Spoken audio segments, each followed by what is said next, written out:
kami kembali hadir di hadirat-Mu ya Bapa. Karena kami tahu ya Bapa, di hadirat-Mu ada kesembuhan ya Bapa. Di hadirat-Mu ada pengampunan ya Bapa. Kesembuhan buat segala kehidupan kami ya Bapa. Baik dalam segala sakit penyakit ya Bapa. Baik dalam segala hubungan keluarga kami ya Bapa. Juga kesembuhan dalam perekonomian kami ya Bapa. Tuhan Yesus, terima kasih atas penyertaan dalam seminggu ini ya Bapa. Hingga pagi ini kami boleh berada di sini ya Bapa, untuk memuliakan nama-Mu ya Bapa. Tuhan Yesus, berkati terus kami ya Bapa, seberapapun kami yang hadir saat ini ya Bapa. Berkati tempat ini ya Bapa, dan berkati sampai sepanjang suara kami ini terdengar ya Bapa. Dan Engkau tahu segala kerinduan hati kami ya Bapa. Semuanya mau kami serahkan ke dalam tangan penghasilan ya Bapa. Tuhan Yesus, apapun yang menjadi pergumulan dalam hidup kami ya Bapa, semuanya kami serahkan ke dalam tangan-Mu ya Bapa. Karena kami percayakan Tuhan, janji firman-Mu ya dan amin dalam hidup kami ya Bapa. Tuhan Yesus, ajar terus kami ya Bapa, untuk tetap selalu bersyukur ya Bapa, dalam situasi dan kondisi apapun yang sedang kami alami ya Bapa. Tuhan Yesus, sebentar kami mendengarkan firman-Mu ya Bapa. Berkati kami ya Bapa. Biarlah kami menjadi pelaku firman-Mu ya Bapa. Bukan hanya saja menjadi pendengar firman-Mu ya Bapa. Dan kami nanti kembali dari tempat ini ya Bapa, membawa damai sejati ya Bapa. Tidak lagi kami sama kami pulang dengan yang datang ya Bapa. Tuhan Yesus, berkati juga hamba-Mu ya Bapa, yang akan menyampaikan firman-Mu ya Bapa. Engkau yang tahu segala isi hati kami ya Bapa. Terima kasih Tuhan, terima kasih Yesus. Dalam nama Yesus kami berdoa dan bersyukur. Haleluya, amin. Silakan dulu Bapak Ibu, sidang jemaat yang dikasihi oleh Tuhan. Mari kita dengarkan firman Tuhan. Kita baca Matius pasal 27 ayat 45 sampai 55.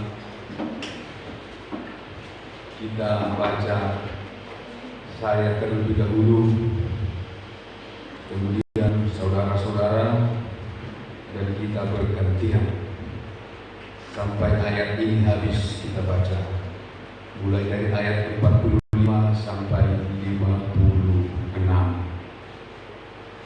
Mulai dari jam 12 kegelapan meliputi seluruh daerah itu sampai jam 3. Kira-kira jam 3 sesudah Yesus dan saudaranya berdiri lama petani.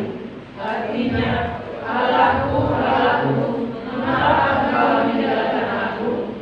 Mendengar itu, beberapa orang yang berdiri di situ berkata, ia memanggil Elia. Dan segera datang seorang dari mereka. Ia mengambil pembakaran, mencelupkannya dalam rumah kasa, lalu mencucukkannya pada sebatang bulu dan memberi Yesus minum. Tetapi orang-orang lain berkata, jangan, baiklah kita lihat apakah Elia datang untuk menyelamatkannya. Yesus berseru pula dengan suara nyaring, lalu menyerahkannya kepadanya. Dan lihatlah tabir bait suci terbelah dua dari atas sampai ke bawah, dan terjadilah gempa bumi, dan bukit-bukit batu terbelah. Dan kuburan-kuburan terbuka, dan banyak orang itu bersemayam dalam bumi. Dan sesudah kebangkitan Yesus, mereka pun keluar dari kubur, lalu masuk ke kota kudus dan menampakkan diri kepada banyak orang. Para pasukan dan prajurit-prajuritnya yang percaya dari Yesus menjadi sangat takut ketika mereka melihat gempa bumi dan apa yang telah terjadi, lalu berkata, sungguh wilayah ini adalah anak Allah. Dan ada di situ banyak perempuan yang melihat dari jauh. tahu, yaitu perempuan-perempuan yang mengikuti Yesus dari Galilea untuk melayani Dia. Sama-sama kita. Di antara mereka terdapat Maria Magdalena dan Maria ibu Yakobus dan Yusuf dan ibu anak-anak Yesus. Haleluya. Amin.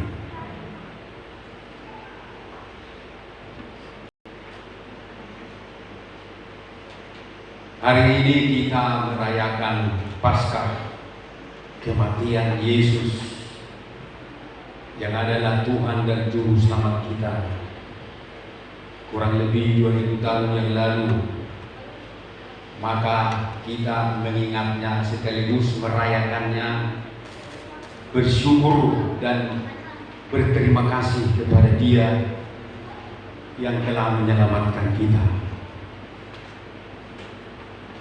Semua kita sudah mengetahui kisahnya, dan tak satu pun di antara kita yang belum tahu. Karena banyak tayangan-tayangan yang dapat kita saksikan setiap hari tentang Yesus kita ini.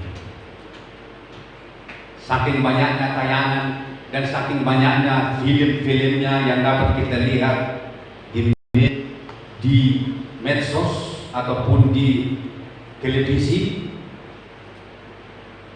ada kalanya kita tidak ingin lagi melihatnya karena sudah bosan. Yang jujur katakan amin. Puji Tuhan. Tidak ada yang bosan ya. Tiap hari nonton film Yesus ya.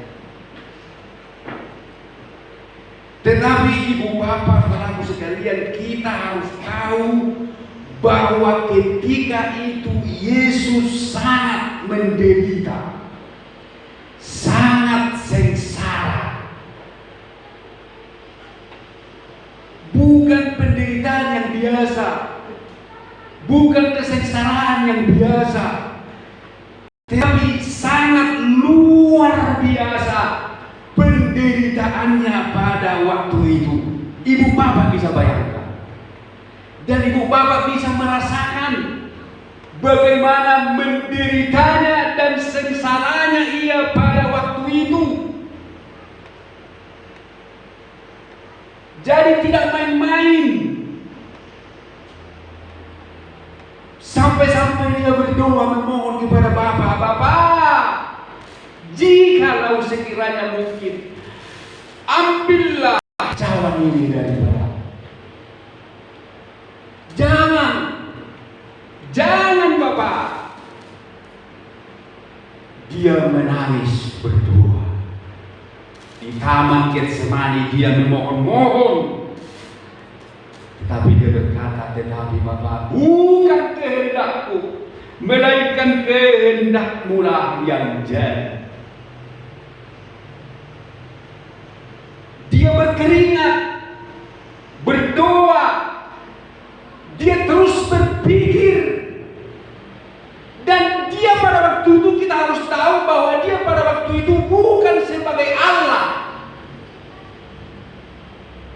tetapi dia sebagai manusia biasa, sama seperti saya dan saudara, yang merasakan sakit bila tangan dipaku, yang merasakan sakit dan pusing bila pipi ditampar, yang juga bisa merasakan sakit hati kalau mulut atau lidah kita, wajah kita diludahi. Dia sebagai manusia biasa pada waktu itu, ibu bapak. Dia bukan sebagai Allah pada waktu itu. Ketika cambuk yang di ujungnya ada seperti mata pancing dicambukkan ke dalam tubuhnya, sehingga mata pancing yang tajam itu menjadi mengoyak dagingnya, dan dagingnya pun keluar dari tubuhnya. Serpihan dagingnya berhamburan di ruang penyiksaan. yang disediakan oleh Pontius Pilatus.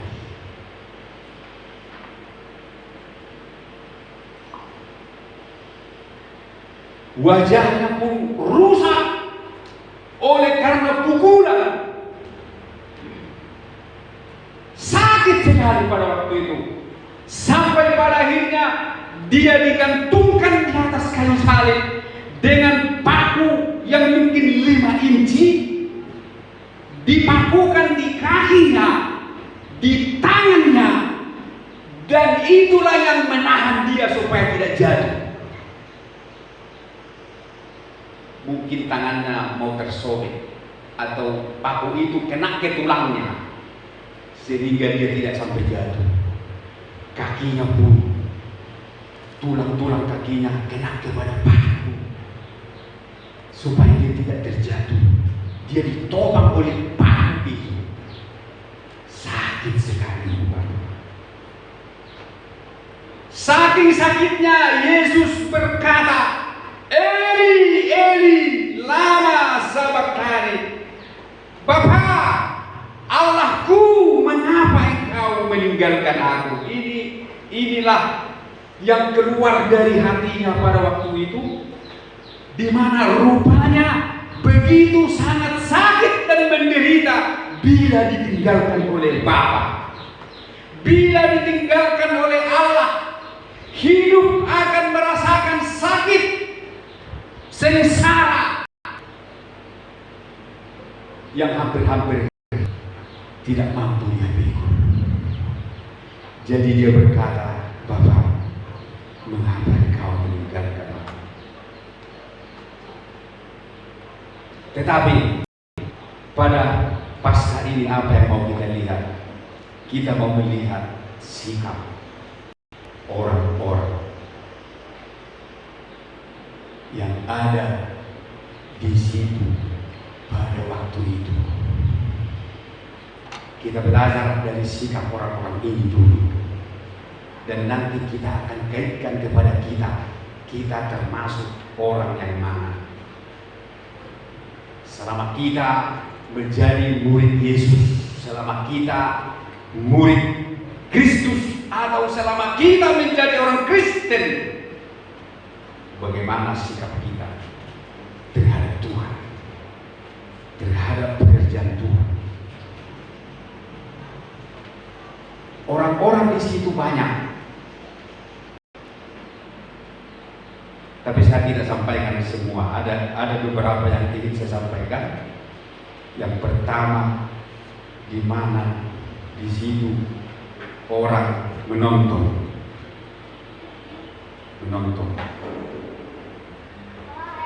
Ayat 49. Ayat 48 saya baca. Dan segeralah datang seorang dari mereka. Ia mengambil buah arang, mencelupkannya ke dalam asam, lalu mencucukkannya pada sebatang bulu dan memberi Yesus minum. Tetapi orang-orang lain berkata, jangan. Baiklah kita lihat dulu, apakah dia datang untuk menyelamatkan dia? Ini orang pertama, menonton dan mengejek dan mengharapkan mujizat. Luar biasa orang ini. Sudah menonton, mengejek lagi, dan mengharapkan mujizat lagi terjadi. Orang ini orang-orang yang tak punya hati. Sementara Yesus di atas menderita. Bukan cuma hatinya yang susah, tetapi dia juga merasa sakit. Darah bertetesan menggigil dia, merasakan perihnya paku-paku itu. Dia menangis, hatinya menangis. Dia terengah-engah di atas kayu salib, tergantung. Hosa-hosa iman. Tapi juga orang lain yang hanya menonton. Hanya menonton. Dengan sikap yang acuh tak acuh. Mungkin dia pangku tangan menonton. Seperti ini. Tidak man. Otik lalu sih dia mana bagaimana? Tornang boha.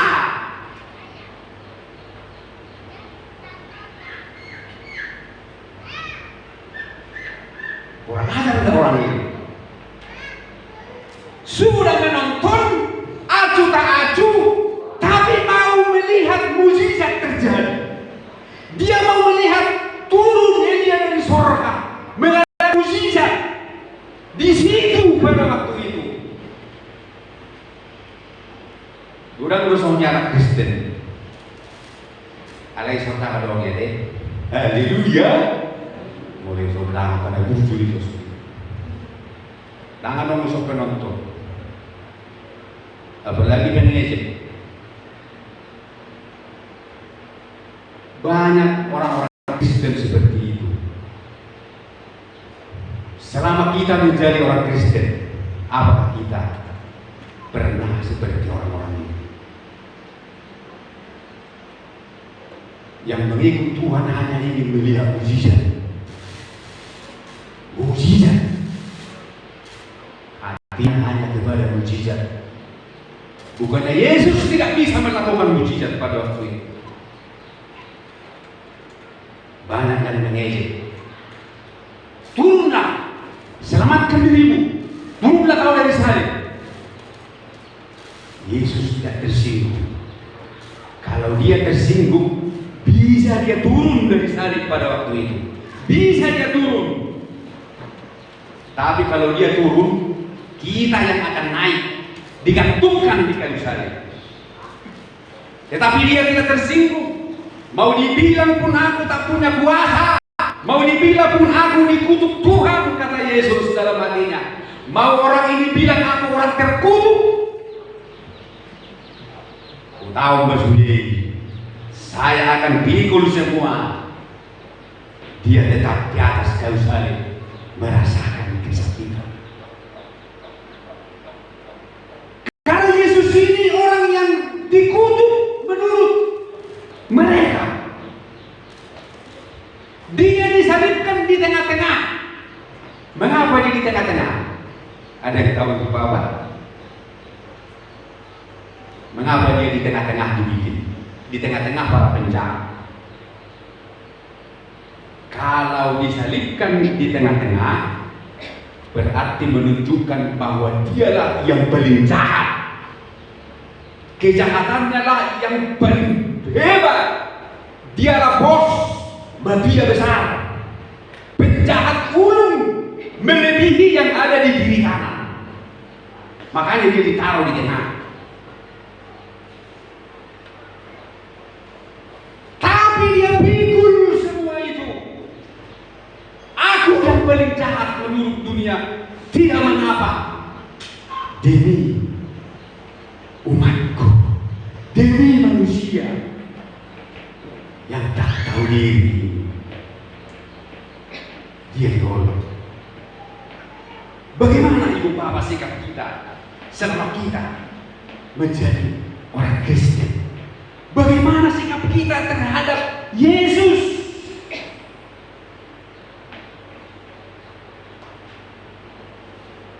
Kalau ada yang mengejek Yesus, bagaimana sikap kita? Di medsos kalau ada yang mengejek Yesus, menghina Yesus, bagaimana sikap kita? Memang kita dilarang Tuhan berperang.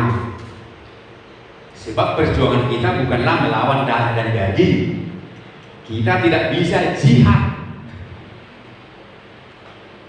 Tetapi kita berperang secara rohani. Saya katakan begini, bagaimana sikap kita kalau ada yang menghina Yesus? Bukan saya mengajak saudara untuk angkat parang, bukan untuk angkat senjata melawan mereka, bukan.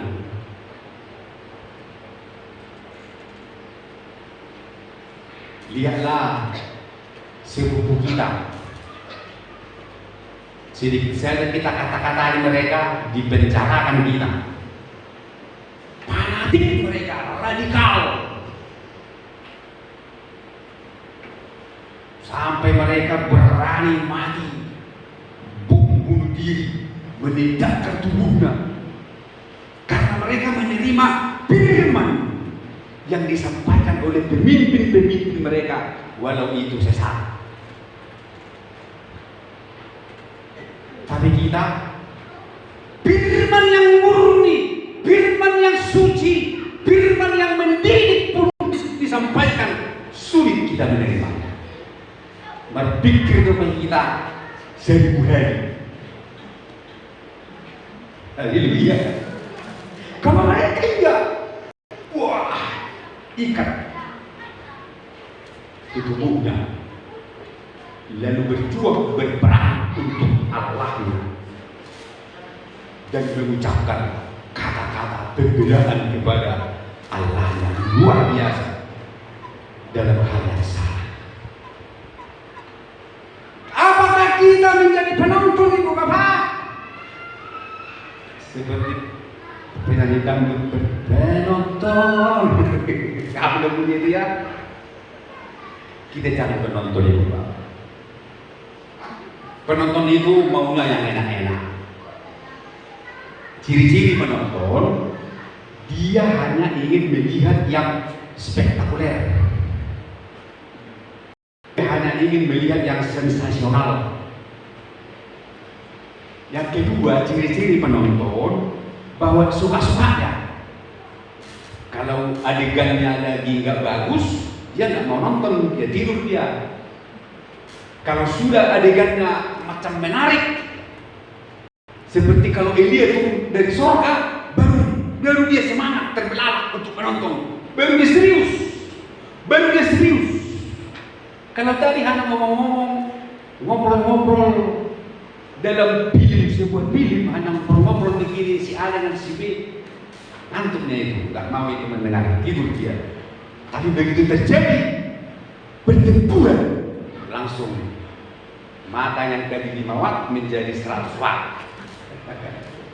Itu ciri-ciri penonton. Dan penonton hanya mencari yang heboh. Oh, yang heboh lah. Yang begitu wow, spektakuler. Baru dia bilang, wah, mantap kali filmnya, bagus kali ini. Gak percuma beli kartis mahal-mahal. Orang-orang ini menonton dan juga mengejek dan hanya mencari mujizat. Mereka tidak merasa iba melihat penderitaan Yesus yang begitu sadis dia diperlakukan oleh para algojo. Bagaimana sikap kita, Ibu Bapak, terhadap Tuhan? Bagaimana sikap kita terhadap pekerjaan Tuhan? Terhadap iman kita? Apakah kita hanya menonton? Bagaimana sikap Ibu Bapak terhadap gereja Tuhan di akhir zaman ini? Apakah kita hanya menonton saja? Paling tidak kita harus berdoa, mendoakan. Haleluya.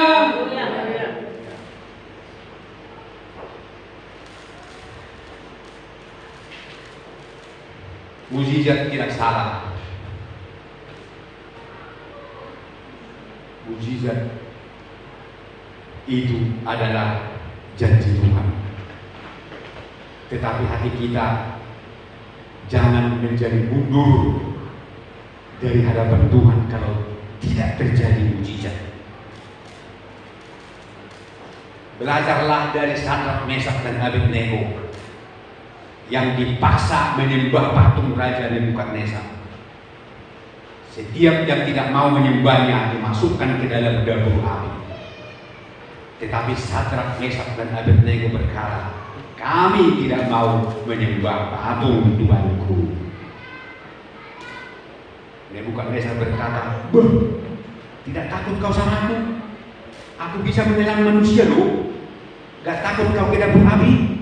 Apa kata mereka bertiga? Tidak takut kami. Kami hanya takut kepada Tuhan Allah kami. Sekalipun Tuhan Allah kami tidak melepaskan kami dari tangan-Mu, tidak melepaskan kami dari dapur api itu, kami tidak akan menyembah. Inilah Kristen sejati. Mujizat ada ataupun tidak ada mujizat, sama saja tetap setia dan cinta kepada Tuhan. Amin. Yang kedua adalah penjahat.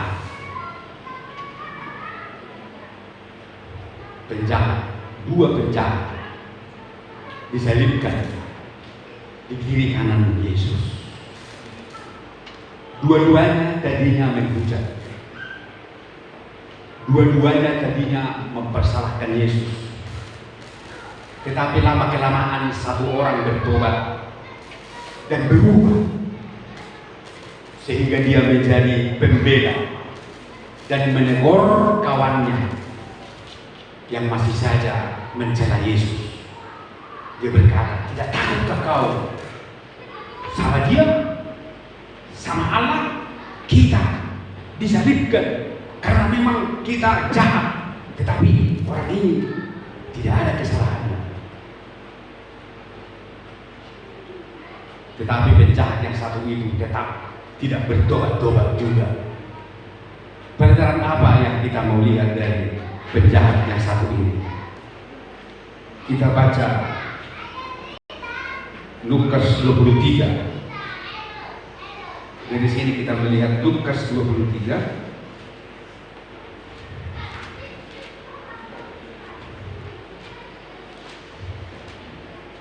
ayat 39.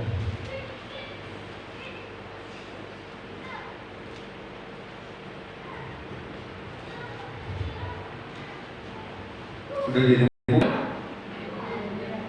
seorang dari penjahat yang digantung itu menghujat dia, katanya, bukankah engkau adalah Kristus? Selamatkanlah dirimu dan kamu. Apa artinya ini? Kalau saya memeriksa, melihat ayat ini begini, Bapak. Penjahat ini ingin selamat dan tahu bahwa Yesus adalah Kristus, tetapi dia tidak percaya, hanya tahu, tetapi tidak percaya. Dia tidak percaya, tetapi ingin selamat. Amin, Ibu Bapak. Penjahat ini ingin selamat, tetapi tidak percaya bahwa Yesus adalah Kristus.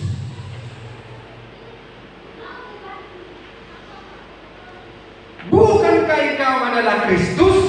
Ya, dia tahu Yesus adalah Kristus, tahu dia, tetapi dia tidak percaya. Selamatkanlah dirimu. Kemudian kami kata, banyak juga orang-orang seperti ini ingin selamat. Selamat di sini dalam arti dalam segala hal. Selamat ke sorga dan selamat juga di dunia. Selamat apa mau bilang ya? Selamat dalam perkara-perkara jasmani dan selamat dalam perkara-perkara rohani, itulah masuk surga. Dalam perkara-perkara jasmani kita selamat. Sudah tahulah Ibu Bapak apa itu perkara-perkara jasmani. Sudah baik nota kawadeng. Sukses, contohlah sukses. Tetapi tidak percaya bahwa Yesus adalah Kristus. Sering kita ingin diberkati, tetapi kita tidak percaya kepada firman Tuhan. Karena Kristus, karena Yesus adalah firman. Amin, Ibu Bapak. Yesus adalah firman. Kita mau selamat, kita mau diberkati, kita mau hebat dan wow, pokoknya yang enak-enak lah. Tetapi kita kita tidak percaya kepada firman yang kita dengar. Inilah penjahat itu. Senang selamat di mana? Usulku. Habis soporsia di mana Yesus. Sedangkan penjahat yang satu, dia percaya. Ini ayat 40. Tetapi yang seorang menegur dia katanya, tidakkah engkau takut? Juga tidak takut kepada Allah, sedangkan kau menerima hukuman yang sama. Kita memang selayaknya dihukum, sebab kita menerima balasan setimpal dengan perbuatan kita. Tetapi orang ini tidak berbuat sesuatu yang salah. Lalu ia berkata, Yesus, ingatlah akan aku apabila engkau datang sebagai Raja. Jadi satu lagi percaya bahwa Yesus adalah Kristus dan Raja. Dia percaya, maka dia pun selamat. Maka kata Yesus kepada mereka, aku berkata kepadamu, sesungguhnya hari ini juga engkau. Di sini belum ada kata akan. Engkau akan ada bersama-sama dengan aku di dalam Firdaus. Kenapa ada kata akan? Karena Yesus belum mati. Tetapi saksi Yehova menghapus kata akan. Itulah liciknya saksi Yehova ini. Mereka hapus kata akan dan dikatakan sesungguhnya hari ini juga engkau ada. Itulah makanya mereka mengatakan dunia inilah Firdaus. Karena Yesus katakan hari ini engkau ada bersama aku di Firdaus. Berarti dunia ini Firdaus, kata mereka. Mereka menghilangkan kata akan. Kenapa? Yesus katakan akan ada karena dia belum mati dan belum bangkit. Karena hanya orang yang percaya kepada Yesus. Percaya Roma 9 ayat 10 atau Roma 10 ayat 9, cari mana yang benar. Dikatakan di sana, sebab jika kamu mengaku dengan mulutmu bahwa Yesus adalah Tuhan dan percaya dalam hatimu bahwa Allah telah membangkitkan dia dari antara orang mati, maka kamu akan diselamatkan. Jadi harus percaya Yesus mati dan bangkit. Yesus Tuhan, makanya ada pengakuan iman. Pengakuan iman rasuli, pengakuan iman GBD juga adanya. Tapi itulah kekurangan kita. Kalau orang Protestan, mereka tiap ibadah, habis ibadah diucapkan itu, au persea di deba kaca hoba, nanti mau palangit dengan tahun, ya kan? Semua itu kan harus itu. Tapi kita GBD nggak ada. Ada pengakuan iman kita. Nanti saya suruh sidang jemaat menghafalnya. Siap? Ada saya simpan di karton dibikin besar. Cuma saya juga belum menghafalnya. Karena belum ke situ. Yang lain sudah banyak menghafal Pak firman Tuhan, tapi itu belum. Kau pikir-pikir betul juga ya. Roma 10 ayat 9 ini lah. Kan mengaku, kan pengakuan. Sebab jika kamu mengaku dengan mulutmu bahwa Yesus adalah Tuhan, makanya au persea di deba kaca hua tiap hari lah. Nanti mau palang kota mau. Kita pas Indonesia ada. Nanti aku bagikan nih apa di rumah. Bagaimana Ibu Bapak? Di hari Paskah ini Tuhan mengoreksi iman kita. Apakah kita percaya kepada firman Tuhan? Penjahat ini ingin selamat, tapi tidak percaya. Tapi satu orang lagi, dia hanya percaya dan akhirnya diselamatkan dan bersama dengan Yesus. Sekarang mereka bersama-sama. Indah pengalaman yang dia alami sekarang. Padahal selama hidupnya dia hanya berbuat jahat. Hanya berbuat jahat dia. Baptis pun tak sempat. Tetapi karena dia waktu lagi untuk dibaptis, dia selamat. Kecuali kalau ibu bapak ada waktu untuk dibaptis, tidak mau dibaptis, baru nanti kamu memakai hari doa Tuhan ini. Amin. ngurus aku ini. Kecuali tok tangan waktu be. Nah ini terakhir ya soibab sepirang pola Tuhan. Alai molonggo dope diki gejang dope waktu lihat Tuhan sendu Tuhan ini romamu pendidikan kamu berdirimu Tuhan Yesus Kristus. Tong nama molong kita. Onggo ibarat ko dope. Tuhan tama doa tamu madali-hali Tuhan. Haleluya. Kita jangan menjadi penonton, jangan ingin selamat tapi tidak percaya. Tingkatkanlah kepercayaan kita kepada Tuhan dengan banyak membaca firman Tuhan dan mendengarkan firman Tuhan. Karena Roma 10 ayat 17 berkata, tetapi iman timbul dari pendengaran oleh firman Kristus. Haleluya. Iman. Supaya kita diselamatkan, kita harus percaya. Supaya kita juga diberkati, kita harus percaya kepada firman yang kita dengar. Jangan dipilih-pilih firman. Firman yang cocok jangan disobek dari Alkitab. Cocok atau tidak cocok, tetap lengket dari kitab ini. Amin. Semua firman harus kita lakukan. Ada lagi kelompok satu lagi, dua lagi kelompoknya, yaitu algojo. Ibu tahu algojo itu 4 orang. Sementara Yesus digantungkan di kayu salib, algojo itu ngapain di bawah salib Yesus? Mereka berjudi, membagi-bagi baju Yesus. Mereka buang undi untuk mendapatkan jubah Yesus. Masing-masing sudah dapat. 1 dapat, 2 dapat, 3 dapat, 1 lagi. Karena 4 jenis pakaian bagi laki-laki Yahudi.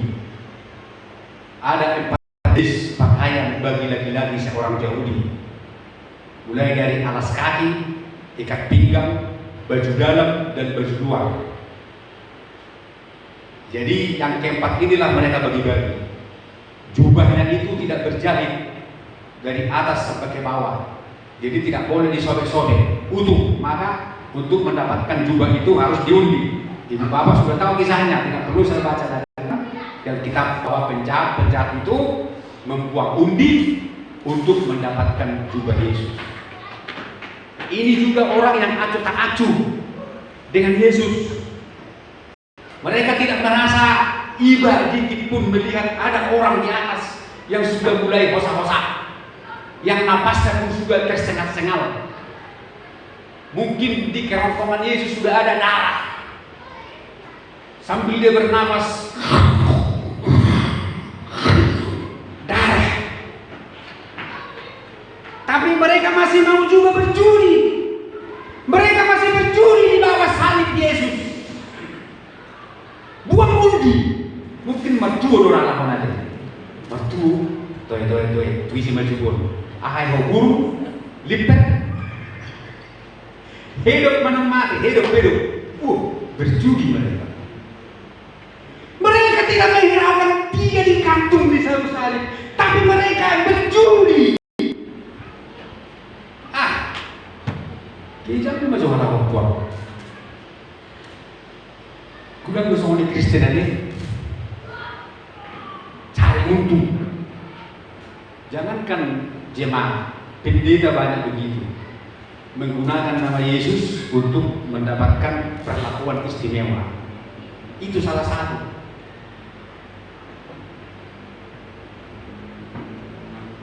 Apa kita dua kan? Mabayang harga diri kita kan? Sebenarnya malu kita begitu. Masa gara-gara untuk bangun gereja jadi harganya pun jadi tidak harga wajar. Kalau saya malu saya begitu.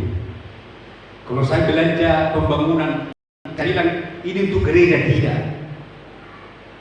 Justru untuk gereja harus harga normal dan harga sewajarnya dan harus memberkati. Jangan gara-gara bangun untuk gereja, untuk hamba Tuhan jadi murah kali dikasih. Padahal kita melayani Allah yang maha tinggi, Allah yang maha kaya, memiliki jagat raya, memperalat nama Yesus untuk mendapat untung. Songonima ke penjara, kawan nonado, al-guzur-guzur. Bercuci malah itu munisilan mertua sih dapat untung. Wah, senang mereka, gembira. Waktu itu ibu bapak kain mahal, sekarang nggak kain nggak berharga. Kelak di rumah pun sekarang sudah leman halus. Ijau ini kelak leman halus. Kalau zaman dulu kain mahal, wah mahal sekali kain. Pemerintahan Kaisar Roma kan menjajah. Di Roma waktu itu menjajah seluruh dunia, dikuasai Roma. Roma kaya sekali, semua pajak ditarik. Bangsa-bangsa semua diambil kekayaannya dan dibangun Roma. Makanya jalan Roma itu bagus sekali. Makanya ada banyak jalan menuju ke Roma. Karena apa? Dibangun Roma, dari mana saja bisa ke sini. Dari sini, dari segala jurusan bisa ke situ. Dibangun jalan. Dan jalan ini dibangun dari mana? Dari hasil penjajahan, dari pajak. Makanya mereka mengangkat Zakheus. Zakheus kan kaki tangan orang Roma. Antek-antek orang Roma mengumpulkan pajak, setor ke Kaisar, lalu Kaisar bangun Roma. Makanya jalan Roma itu mulus, mantap. Jadi waktu itu hidup memang susah karena ditindas oleh Kaisar, ditindas oleh Pontius Pilatus. Jadi orang nggak punya pakaian, nggak punya baju.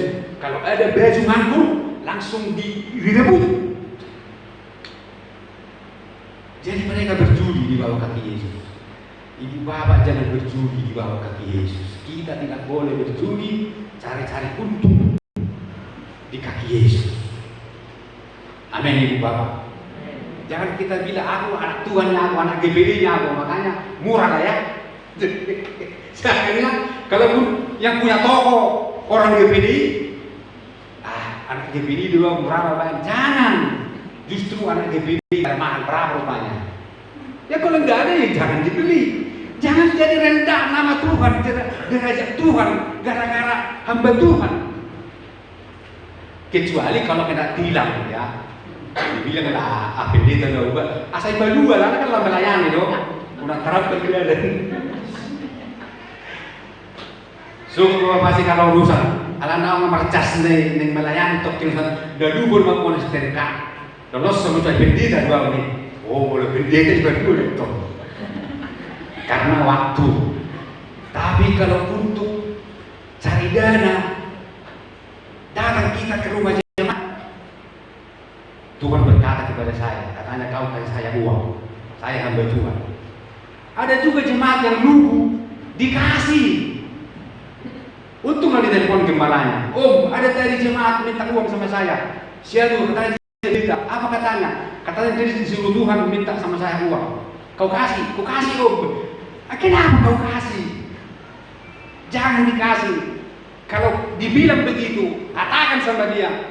Tapi Tuhan tidak bilang sama saya begitu, bilang. Ya kan, Tuhan kan bekerja dari dua arah. Alkitabiah itu sama seperti si Petrus. Petrus disuruh Roh Kudus ke rumah si Simon penyamat kulit. Pergi kau Petrus ke rumah si Simon penyamat kulit.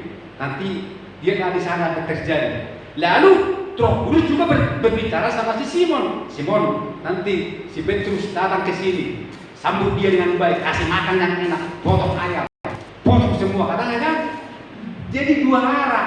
Roh Kudus bicara ke sini, Roh Kudus bicara ke sana. Jadi nggak ribut, nggak kacau. Roh Kudus bertindak juga.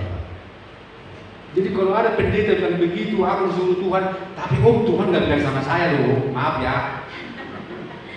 Suruh dia pulang. Amin.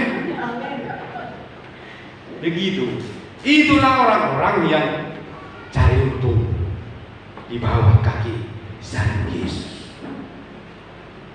Tidak bisa berpanjang lagi. Yang terakhir, perempuan. Ini yang paling hebat. Inilah saudara dan saya. Yohanes 19 ayat 25. Yohanes 19 ayat 25. Nah, di sini dikatakan bahwa ada perempuan-perempuan dan dekat.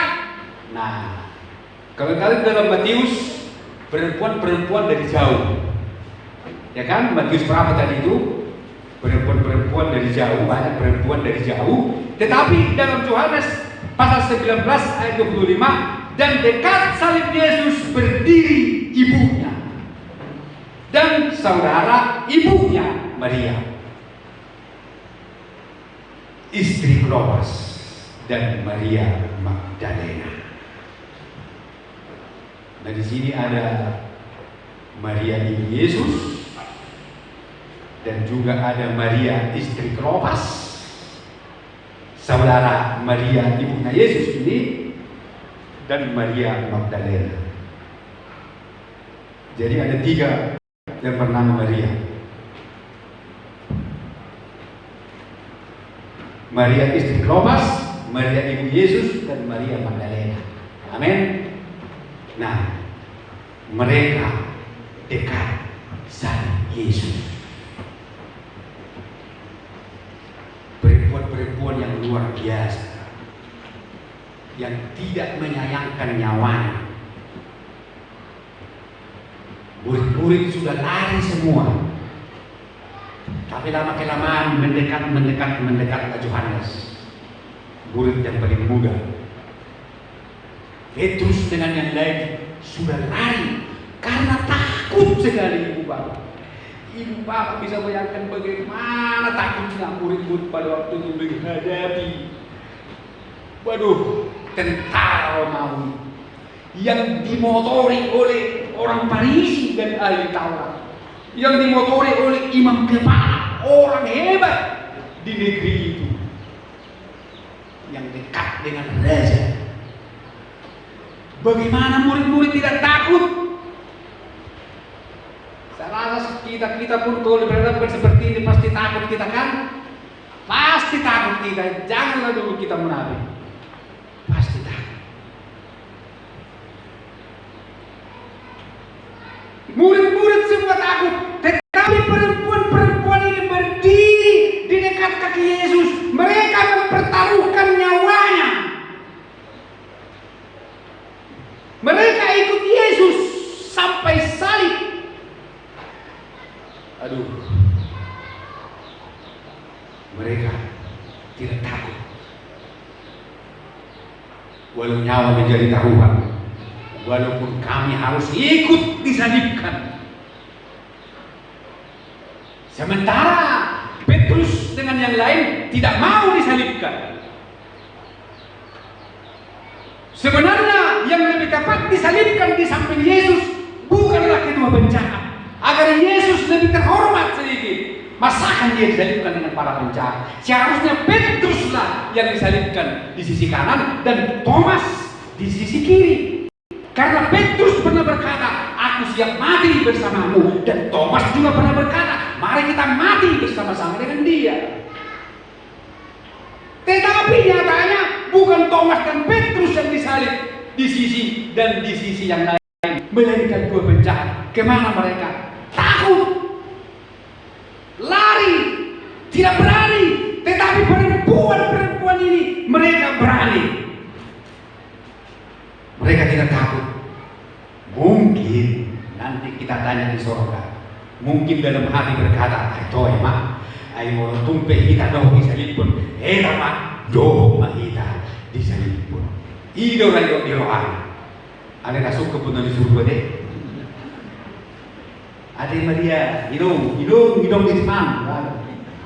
Kita disalib tadi Tuhan Tuhan Nabi Yesus. Nah itu pun anak ini. Masa barani ho? Bahas kamar teruni ho, inang. Akhirnya saja. Ayo ngusir tuh damang mas saya dari mana?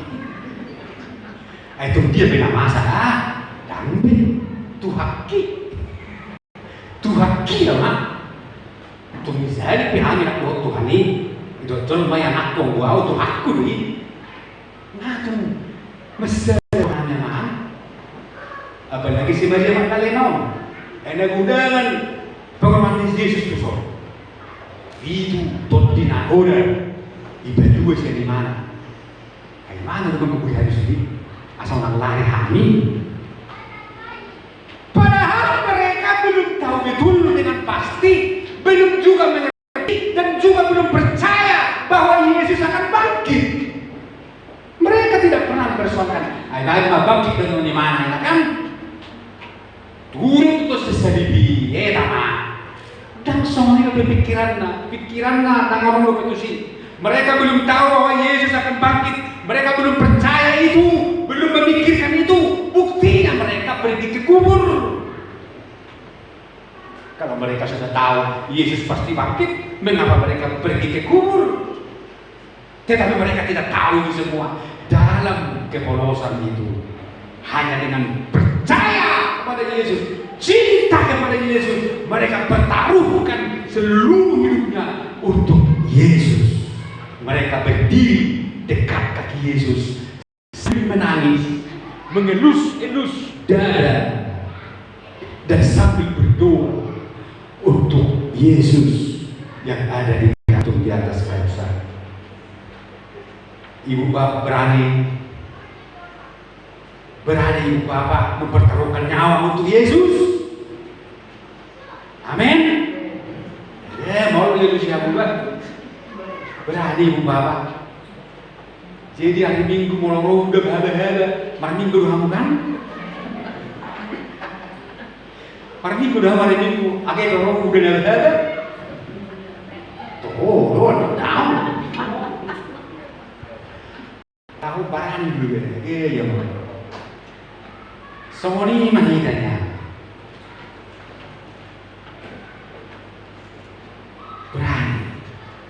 Berani doamu mengundang hatani Tuhan, nampai hatani Tuhan ini moral. Berani puji Tuhan. Harus berani mempertaruhkan nyawa.